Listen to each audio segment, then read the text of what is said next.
কে সালাউদ্দিন রাস্তাঘাটে যখন নামে তাকে যেভাবে জনগণ রিসিপশন দেয়, আমি একটা রিসিপশন দেখাই সালাউদ্দিনকে কিভাবে রিসিপশন দিছে একটা স্টেডিয়ামে।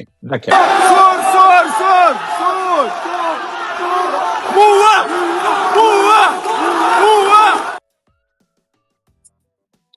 আচ্ছা, এই যে জনগণ এখন তাকে দেখলে ভুয়া বলে বা চোর বলে, আপনি চিন্তা করে দেখেন, এই ভারতীয় পোষ্য সাউয়া, আমি প্রথম থেকে বলছি, সে কোনোদিনই গুম হয় নাই, সে ভারতে ছিল এবং সে এস আলমের টাকা পয়সা তার দখলে নিচ্ছে এবং তাকে সে আমির খসরু মাহমুদ চৌধুরী, সন্তু লারমা, এরা সবাই কি করছে আপনি কি জানেন?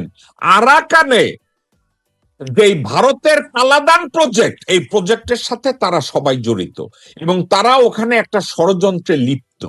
কোন ষড়যন্ত্র?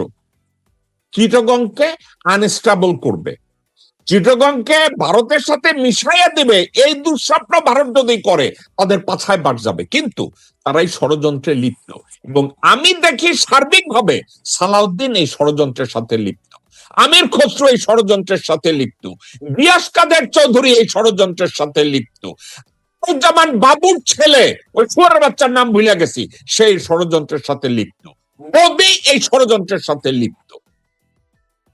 আপনাকে আমি কি শুনছেন, আমি ডক্টর নরসের আলীকে প্রশ্ন করছি, খুলশি ভারতীয় হাই কমিশনে সন্তু লারমা 21 বার গত 9 মাসে ভারতে গেছে এবং যাওয়ার আগে ওই খুলশির ওই ভারতীয় হাই কমিশনে এই লোকগুলোর সাথে কথা বলছে এবং আলোচনার একটা সাবজেক্ট ছিল আরাকানে ভারতের কালাদান প্রজেক্ট।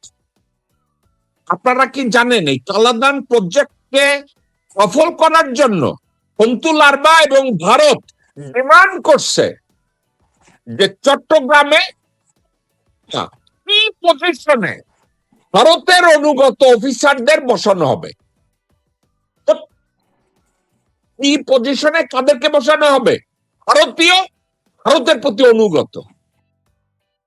আপনি কি জানেন এই অনুগতদের মধ্যে কয়েকদিন আগে সন্তু লারমা যখন ভারতে গেছে তখন সালাউদ্দিনকে বলা হয়েছে মেজর জেনারেল ফেরদৌসকে যেন 24 পদাতিক ডিভিশনের এরিয়া কমান্ডার বানানো হয় চিটাগং এর।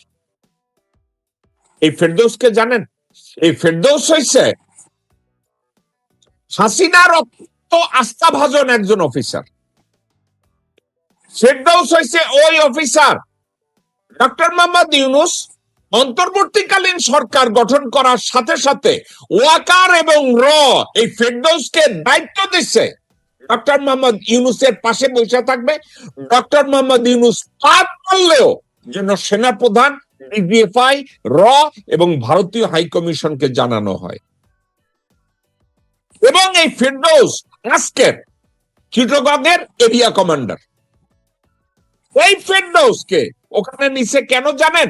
সন্তু লারমা তারে ওইখানে চায়, ভারতের র তারে ওইখানে চায়, চিটাগংয়ের পুলিশ কমিশনার কে হইতে হবে ভারতের অনুগত, ডিআইজি কে হতে হবে ভারতের অনুগত, চিটাগংয়ে অবস্থিত আর্মি ইনস্টলেশনের ফরমেশন কমান্ডার কে হতে হবে ভারতের অনুগত। এই যদি হয় আমাদের চিটাগংয়ের অবস্থা, আপনি চিটাগংয়ের নিরাপত্তা নিয়ে, চিটাগংয়ের অস্তিত্ব নিয়ে অ্যাডভোকেট মামুন, আপনি কি খুব নিরাপত্তা ফিল করছেন, সিকিউর ফিল করছেন, নাকি আপনি মনে করেন চিটাগং বিকাম মোর ভালনারেবল? আপনি কি দেখছেন অ্যাডভোকেট মামুন? এটা তো গত যদি বলেন যে 71 পরের থেকেই তারা চিটাগাংকে টার্গেট করেছে এবং এরপরেও যতবারই বিএনপি ক্ষমতায় আসছে তারা এটাকে সলভ করতে পারে নাই এবং সেই কারণে আজকে সন্তু লারমার সম্পর্কে আপনি আজকে দর্শক শ্রোতা মন্ডলী যা শুনলো আপনার মুখ থেকে, তারপরে তো যে কোনো জনগণ সন্তু লারমাকে রাস্তাঘাটে পাইলে তারে সাইজ করে দেওয়া। এখন গণপিটুনি, গণ আদালত ছাড়া কোনো পথ নাই। এখন ব্যাপারটা এরকম জায়গায় দাঁড়াইছে, দেশটা কারো বাপের না, দেশটা কারো বাহিনীর না, এই দেশটা কোনো বাহিনীর না। যারা জনগণের পয়সা বেতনে চাকরি করে, এই আর্মি জেনারেল বলেন, সিপাহী বলেন, পুলিশ বলেন, ডিজিএফআই বলেন, তারা হলো জাতীয় বেঈমান বিশ্বাসঘাতক হিসাবে পরিচিত হবে। আগামী দিনে এই যে আর্মিরা জনগণের বিরুদ্ধে জেনোসাইড করছিল, এখন আর বলা যাবে না যে পাকিস্তানের পক্ষ হইয়া যারা যারা করছিল, তখন জিয়া রহমান যেভাবে ভূমিকা পালন করছিল এখন সেই জায়গায় নাই। আজকে আমাদের বাংলাদেশের বাঙালিরা আজকে ভারতের পক্ষ হইয়া আমাদের এখানে যুদ্ধ করছে। ৭১ সেটা ছিল না। এখন প্রশ্ন হচ্ছে ঘরের শত্রু বিভীষণ। আজকে যদি আপনি মনে করেন প্রয়োজনে শত্রুকে সন্ধি করা যায়, কিন্তু বিশ্বাসঘাতক বন্ধুকে দায়ী করা, ক্ষমা করা দায়। কাছে আজকে আমাদের বিশ্বাসঘাতকদের চিহ্নিত করতে হবে। আজকে সালাউদ্দিনরা যেন ভারতের ফেরত না যেতে পারে, বর্ডার সিল করে দিতে হবে। অন্তত পক্ষে 10 বছর বাংলাদেশের ভিতরে সমস্ত ভারতের লোককে ঘর থেকে বের করে আইনা বিচার করতে হবে। আমি এখন পরিষ্কার ভাষায় কথা বলতে, আমি নিজে মুক্তিযোদ্ধা ছিলাম, কিন্তু আমি জানি যে কি করে ফাইট করতে হয়। কাজেই আমার কথা হলো যে জীবন একটাই, জন্ম যখন নিয়েছি মৃত্যু একদিন হবে। সেই মৃত্যু যেন বালিহাঁসের পাখার মতো, কাপুরুষের মতো হালকা না হয়। আমাদের মৃত্যু যেন হয় চীনের থাই পাহাড়ের মতো ভারী। কাজে আবার সিরাজউদ্দৌলার মতো আমাদের জেগে উঠতে হবে। আজকে আরেকটা সশস্ত্র বিপ্লবের ছাড়া আর কোনো পথ নাই, আর যারা এই সার্কাসে পার্লামেন্টে যারা বসে আছে তাদেরকেও জনগণ ঘেরাও করবে। এটাই আমার বক্তব্য।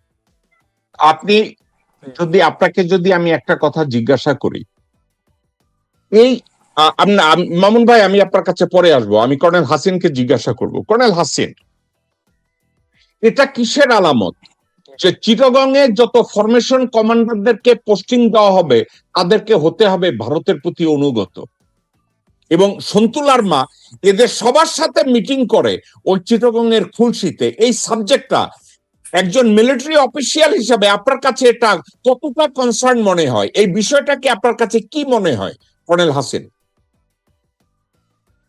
আসলে আপনি যে বিষয়টা বললেন বেশ অস্বস্তিকর। আমি বিশ্বাস করি জেনারেল ফেরদৌসের এই সক্ষমতা নাই যে ইয়াং অফিসার ম্যানেজ করবে। আপনি দেখেন জুলাই বিপ্লবে সেনা কোনো জেনারেলতে বলে নাই গুলির দরকার নাই, গুলি করবো না, বা যা বলছে আইন অমান্য করবো, কোনো জেনারেল বলে নাই। এটা junior officer, lieutenant, captain, up to full colonel, lieutenant colonel, তারা বলছে না আমরা গুলি করবো না। সেম অ্যান্সার ভাই ওই জেনারেল ডাইনামামে গেল। ভাই আমি আমার জীবনটা হিলটাসে ছিল, সারা জীবন আমি এই ব্যাপারে এক্সপার্ট। তোর এই ফেরদৌস হোক আর গাবগাছ হোক আমার কিছু যায় আসে না, হি ক্যানট ডু এনিথিং। আমাদের আর একটা ডিভিশন আছে রামুতে, সুতরাং that Ramu is quite sufficient enough. Santu Larma বয়স শেষ প্রান্তে, ওই আপনার সালাউদ্দিন বলেন আর যাদের দেখাচ্ছেন এদের সেই সক্ষমতা নাই। এদের কতখানি সক্ষমতা রাখে আসলে হলো কি তাদের চেতনা, ওইটা চেতনা ভারত প্রেমী থাকতে পারে। বাট আমি বিশ্বাস করি আমাদের এখনকার জেনারেশন এক চরম ইন্ডিয়ান, এতদিন হয়তো সময় লাগছে, ভয়ে কথা বলে নাই। আমি আজকেও গেছিলাম, তো এখানে একই কথা, ওই আমাদের অফিসারের সাথে গল্প করার জন্য বাইরে ছিলাম, বেশ কয়েকজন অফিসারের সাথে, তারা পরিষ্কার বলছে আমরা ইন্ডিয়ান, আমাদের সাথে আমাদের শত্রু ইন্ডিয়া। আমরা এটাই শিখি ভাই। এখন আগে আমরা ওল্ড ফ্রেন্ড বলতাম, এখন সরাসরি ইন্ডিয়া বলি, ইটস গুড। বাট আপনি ওই ফেরদৌসের সক্ষমতা নাই, সে চেঞ্জ করবে। ফেরদৌস বলতে পারবে না ওখানে শান্তিবাহিনী ক্যাম্প আছে, আক্রমণ করো না, নো। হ্যাঁ আমাদের কিছু করণীয় আছে, যে ড্যামেজ গুলি করে ফেলছে শেখ হাসিনা। আগে আমরা হেলথ ট্যাক্স অপারেশন করলে, সাফল্য অপারেশন হলে বা একাধিক অপারেশন হলে, জেনারেলরা সন্তুষ্ট হলে তাকে সম্মানিত করা হয়তো রাষ্ট্রের বীরত্বের খেতাবে, যেমন বীর প্রতীক। এরকম অনেক কিছু বীর প্রতীক আছেন, যারা মারা গেছে তাদেরকে আরো ভালো খেতাব দেওয়া হইতো। কিন্তু এটা বন্ধ করে হাসিনা ইচ্ছাকৃত ভাবে, যাতে অফিসাররা উৎসাহ নেয়া কোন রকম সমরাস্ত্রে বা কোনো যুদ্ধে না জড়ায়। হাসিনা করতে ইচ্ছে করে, এবং অপারেশন যেগুলো ছিল উত্তোলন পরিবর্তন করছে, নামগুলি পরিবর্তন। উদ্দেশ্য হলো গিয়া তুমি ক্যাম্পে থাকো, টাকা পয়সা পাও, ফুর্তি করো, ছুটি করো, তোমার যুদ্ধ শান্তি খুঁজা শান্তি বাহিনী আমার দরকার নাই। এইখান থেকে বেরিয়ে আসতে হবে। আমার আপনার পয়েন্টটা ভালো কথা বলছেন, এই জিনিস নিয়ে আমি যথা স্থানে কথা বলবো। এই বীরত্বের জিনিস ফিরে আনতে হবে। এর মধ্যে আবার বৈষম্য করছে, যেন আমি বীর প্রতীক, সাধারণ বীর প্রতীকটা মানে 10,000 টাকা মাসে পায়, আমি পাই 2,000 টাকা। এই বৈষম্য করছে। আপনি দেখেন আয়রন ক্রস যে ব্রিটিশ, সেই কবে শুরু হয়েছে, অদ্যাবধি তাই চলতেছে। কিন্তু হাসিনা এটাকে কলঙ্কিত করছে। না, এটা 71 বীর প্রতীক, আর এটা হলো গিয়া স্বাধীনতা বীর প্রতীক। ফিনান্সিয়াল অন্যান্য সাপোর্ট গুলি দিয়ে সে বৈষম্য করছে, উদ্দেশ্য একটাই, ওই ভারতের ন্যারেটিভ। ইনশাল্লাহ উইল রিমুভ ইট। আমার বিশ্বাস আমাদের প্রধানমন্ত্রী আসলে আমাদের স্কোপ হচ্ছে, মানে ব্যস্ত হবে স্কোপ, আমরা এই জিনিসগুলো হাইলাইট করব। যেমন এখনো জঙ্গি বানিয়ে রাখা হয়েছে মেজর জিয়াকে, ফিরে আনতে পারি নাই। মেজর জিয়াকে ফিরে আনতে হবে, আসল রক্তগুলি বাইরে হবে। আপনারা দেখেন ধরাধরি শুরু হয়ে গেছে, তাহলে মামুন খালেদ জেলে, আমি চাই সারা জীবনে সারা ওখানে থাকুক সেই মাসুদ। আমার বিশ্বাস আপনি আপনি হয়তো বলছে অনেকে, হয়তো ওই লাইনে ছিল, ওই লাইনটা ঘুরেইতে হবে। অনেকে মনে প্রাণে চায় না, বাট ওইটা সিস্টেম আছে, করতে হয়। যে জেনারেলরা স্বাধীনতার মানে এই 24 আগস্টে যে কথা বলছে, এখন সেই কথা বলবে না, তারা ভুল বুঝতে পারতেছে। এবং এই যে মনে করেন দীপমণিকে সেদিকে দেখলাম আইসিডিতে, আমার খুব কষ্ট লাগতেছিল, বাট একসময় মনে হলো এই নিয়ে সুবিধা ভোগ করছেন, কোনোদিন মানবতা বিরোধী অপরাধে কোনোদিন প্রতিবাদ করেন নাই, উনি সুবিধা নিয়েছেন, এটাই তার অপরাধ। আজকে জেনারেলরাও বুঝতেছেন যে আমি যে প্রতিবাদ না করি, আমি অন্যের পক্ষে থাকি, আমি অপরাধী হব। এই জিনিসটা সুন্দর করে করছেন তাজুল সাহেব, যে চার্জশিট, এটা হয়তো অন্য কেউ পারতেন না তো দ্রুত করতে, একদম সেনাবাহিনী দিয়ে এক্সাম্পল দেখাইছে। এই সেনাবাহিনী মেরুদণ্ড, এরা যদি ডিসিপ্লিন না হয়, সোজা রাস্তা না চলে, নিরপেক্ষ না থাকে, দেশ বিপদে পড়বে। সুতরাং 24 ডিভিশনে রামত একটা ডিভিশন আছে, চাইলেও করতে পারবে না, ইভেন চাইলেও করতে পারবে না ইনশাল্লাহ। এই ফেরদৌস কোনো কাজে লাগবে না। ফেরদৌস গেছে ওখানে কিছুদিনের জন্য, লেফটেন্যান্ট হওয়ার জন্য গেছে, চলে আসবে, বাট কোনো কাজে লাগবে না। তবে আমাদের বড় সমস্যা আমাদের রাজনীতিবিদ। আমি কালকে এক জায়গায় কথা বলতেছিলাম, রূপপুর নিয়ে প্রশংসা হচ্ছিল, সে রূপপুর হয়েছে সেই পাকিস্তান আমলে, জমি ক্রয় করা হয়েছে রূপপুর পাকিস্তান আমলে, অফিসার কোয়ার্টার বানায় ফেলা হয়েছে 69-এ। এত বছর লাগলো খালি শুরু করতে। রাজনীতিবিদের তো সমস্যা, অন্য কারো সমস্যা নাই তো। এদেরকে একটা একাডেমিক ট্রেনিং দরকার মামুন ভাই, একটা ইনস্টিটিউট থাকা দরকার। জাতীয় রাজনীতি করতে গেলে এখান থেকে পড়াশোনা করতে হবে, দেশ মানতে হবে। এরা গাদ্দার, সম্পদ হিসাব দিয়ে ঢুকবে, রাজনীতি করতে পারবে না, প্রতি বছর সাবমিট করতে হবে। সেম টু বিসিএস ক্যাডার, এই আইনের আওতায় নিয়ে আসেন, দেশ ঠিক হয়ে যাবে। আপনি বক্কাবাজ করতে দেখেন, এতক্ষণে উচিত ছিল পররাষ্ট্র মন্ত্রণালয় রাষ্ট্রদূত ডেকে প্যান্ট শার্ট খুলে ফেলা, চা নাস্তা না খাওয়াই ফেরত পাঠানো। তারা তার দায়িত্ব পালন করে নাই। আমি বা আমরা দায়িত্ব পালন করব, আমরা ভারতের দূতাবাস ঘেরাও করব। আমরা এটা আমাদের পাবলিক হিসেবে আমাদের দায়িত্ব, পাবলিক হিসেবে আমি কাজটা করব। আমি যাব, যা আছে তাই নিয়ে ভারত ঘেরাও করার চেষ্টা করব। আমরা ওই স্যান্ডেল নিয়ে যাব, স্যান্ডেল দেখাবো, that I can do it. তুমি আমার রাষ্ট্রের বদনামি করবা, তুমি আমারে বলবা হাসিনা নিয়ে এয়ারপোর্টে চলে আসবা, লেটস সি। এই যে আপত্তিকর কথাগুলো, শুভেন্দু ব্রহ্মচারী, আমি তার ব্রহ্মচারী বলি, এই ব্রহ্মচারী আসলে মাথা কাজ করতেছে না। একটা রাষ্ট্র কিভাবে সম্মান দেখাতে জানে না, হি জাস্ট মানে অথর্ব একটা লোক, ওই মমতার মতো জ্ঞান বুদ্ধি নিয়ে চলে। আমাদের মমতা ছিলেন না, কোনো লেখাপড়া নাই, তো মমতাদের মতো লেখাপড়া, এটাই সর্বস্ব। তার বেসিক জিনিস গ্রহণ হয় নাই। একটা মানুষ, সৃষ্টির সেরা যে মানুষ, এই যে মূল্যবোধটা সেটা তার আসে নাই। সে ধর্মকে ব্যবহার করতেছে মানে প্রতিশোধ হিংসা। কিসের প্রতিশোধ? মুসলমানরা তো কিছু করে নাই, কি নিরাপদে আছে? আপনার একটা যুদ্ধ হয়ে গেল পাকিস্তানের সাথে ইন্ডিয়ার, মিথ্যাচার দিয়ে, এখনো সে তদন্তই বাই করতে পারে নাই কারা মারছে, কত মিথ্যাচার করলো, হিন্দু বেশি মারা গেছে, আলটিমেটলি দেখা গেল মুসলমান মুসলমান বেশি মারা গেছে। তো আমি মনে করি ভারতের সব মিথ্যা, মানে এদের মিডিয়া থেকে শুনে নালায়ক। বাট কষ্ট লাগে আমার দেশে মিডিয়া অ্যাক্টিভ হয় না। যাকে ভাই আপনার সাথে কথা বলে শান্তি পাই, কিন্তু বলতে পারি, রাগটা কমাইতে পারি। অন্য মিডিয়া ডাকে না, কারণ এই ভারতের বিরুদ্ধে কথা বলে হাতিম সাহেব বলে, ইভেন অনেক দল ভাই একটু ভারত কম বলেন। এই হলো অবস্থা আমাদের। আমরা মাথা উঁচু করে দাঁড়াবো, আমাকে দেখে আরো 2টা লোক একত্রিত হবে। ইভেন দেখছি এই শ্রমিকরা রাস্তাঘাটে, ওরা এসে বলে ভাই আর ভালো কথা বলেন, বাট ওই রাজনীতিবিদরা করতে চায় না, ভাই আমাদের দূরে থাকে একটু। এই তো বেশি কথা বলে আমার না ভবিষ্যতে সমস্যা হয়, এদের ইমান আকিরা সব শেষ, কোনো কিছুই নাই। আমি মনে করি আসিম ভাই ভাই, বলেন। বাংলাদেশের বর্তমান সমস্যার কথা যদি আপনি চিন্তা করেন, আমি তো মনে করি ভারতের চেয়ে বেশি সমস্যা হইতেছে বাংলাদেশে জন্মগত, বাংলাদেশে থাকা ভারতীয় দালাল সম্প্রদায়। বাংলাদেশে থাকা ভারতের দালাল সম্প্রদায় হচ্ছে বাংলাদেশি মুসলমানরা, বাংলাদেশি ভারতীয়রা। দেশি ভারতীয়রা আমাদের দেশের জন্য বড় সমস্যা। আপনি কি এটা মনে করেন না? অবশ্যই। আপনি কি মনে করেন আমার গা জ্বলে তো যখন দেখি সালাউদ্দিন ভাই এই কথাগুলি বলে, তাকে আমি কি দেখতাম, কি র্যাবে থাকতে আমি তাকে কত ভালোবাসা জানতাম। এরপরেও এই বিপ্লবের সময় তো আমার কথা হয়েছে, দেখা হয়েছে, অনেক আলোচনা হয়েছে। বাট উনি যখন বলে আমার মনে কি লোকটা কি বলতেছে, জনগণের ভাষাই বুঝে না। তো জনগণের ভাষা না বুঝলে আপনি নেতা হন কি? আপনি জনগণের নেতা হলে তো আপনার ওয়ান টু ওয়ান সম্পর্ক থাকবে তো। হাসিন জনগণ কি ভাই, বলতে হাসিন চাচ্ছে। ভাই, আপনারা যারা সালাউদ্দিনকে ভালো জানতেন, আমি আপনার একটা কথা জিজ্ঞাসা করি। আপনারা কিন্তু আমি জ্ঞান দেই না কখনো, কেন জানেন? আপনি বহু চড়াই অত্রায় আপনি নিজের নাড়াচাড়া করছেন ভাই, আপনি জানেন। সালাউদ্দিন যে গুম হয় না এটা কিন্তু আপনি জানেন। সালাউদ্দিন যে গুমের ড্রামা করছে ভাই, এটাও কিন্তু আপনি জানেন। সালাউদ্দিন যে ভারতের গেস্ট হিসেবে ছিল, এস আলমের গেস্ট হিসেবে ছিল, রয়ের গেস্ট হিসেবে ছিল, হাসিন ভাই, এটা কিন্তু আপনি জানেন। কেন এই কথাগুলো বলছি ভাই ভাই? ভাই একটা কথা ভাই, ভাই, হাসিনার বিরুদ্ধে আন্দোলনে পার্টিসিপেট করে নাই।